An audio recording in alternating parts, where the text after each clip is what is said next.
It's early morning, that time before Saturday morning cartoons begin, when the boring farm reports and the frigid news anchors drive children to the brink of suicide. This time, it's different. However, instead of being assaulted by information most adults would find tedious, there seems to be something new, something targeted at children like yourself. Hey, kids. Get ready for the Squiggles. The voice is a flat, uncaring, like a stagehand who thought he'd be more accomplished by now. The bare public access stage has been dressed up with black and white striped curtains draping the wall. Beyond the fabric's edges, you can see a dirty brick. A large house fern has been placed next to the sterile metal table. For a few moments, wary anticipation fills you as the set remains silent. The Squiggles is almost here. A barely audible sigh follows. Suddenly, a massive dark green rockets behind the table and settles on its dull, scratchy surface.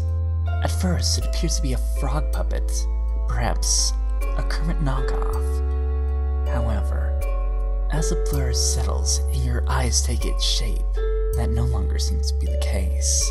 Through its scratchy, threadbare flesh is green, shaped like a mockery of a man. Gangly limbs with fringe bare feet and hands.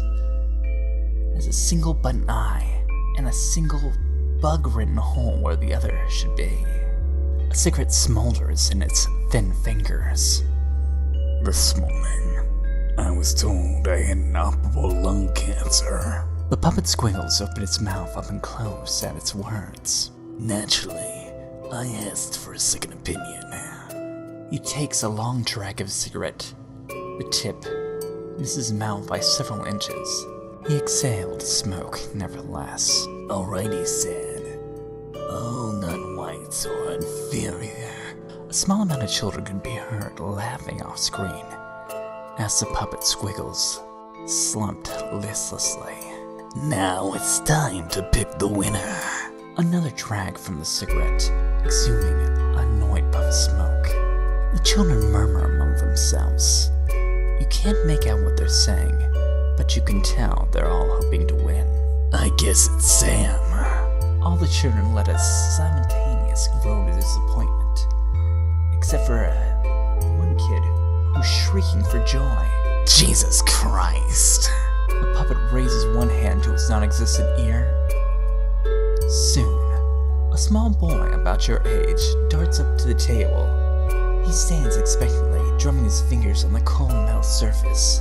His black and white striped shirt seems to match the backdrop, though it's covered with grime and small holes. A camera zooms in slowly, agonizingly slow, until the puppet's head fills the screen. It remains motionless, like an upright corpse, as something begins to move in its bare eye socket.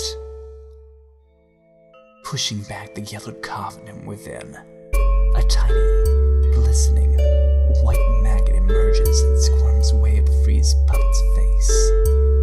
The camera cuts to the child, to Sam's hand, as he catches a small larva smack dab in the center of his palm.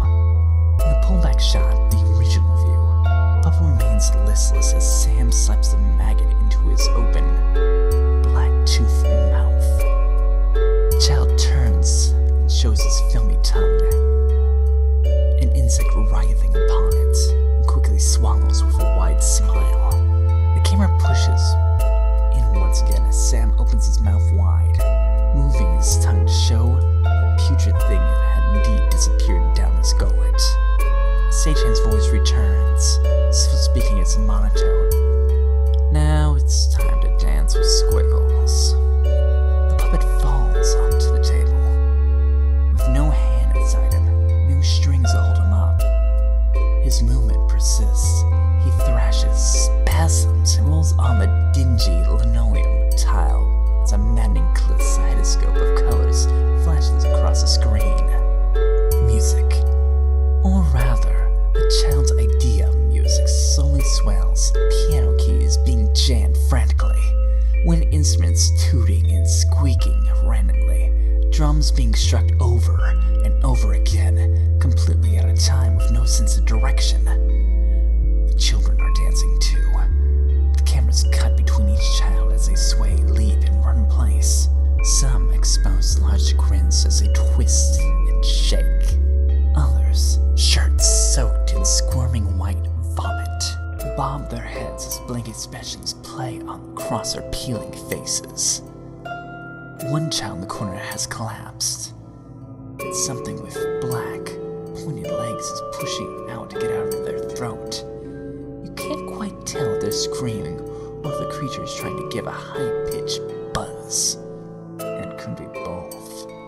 The screen goes black. This is where everything leads. The sagehand whispers. Bloggy, pixelated white text appears. This is where everything leads. For several moments of darkness, the address flashes upon the screen. It's only there for a moment, but you are pretty sure you remember it. You are pretty sure you could buy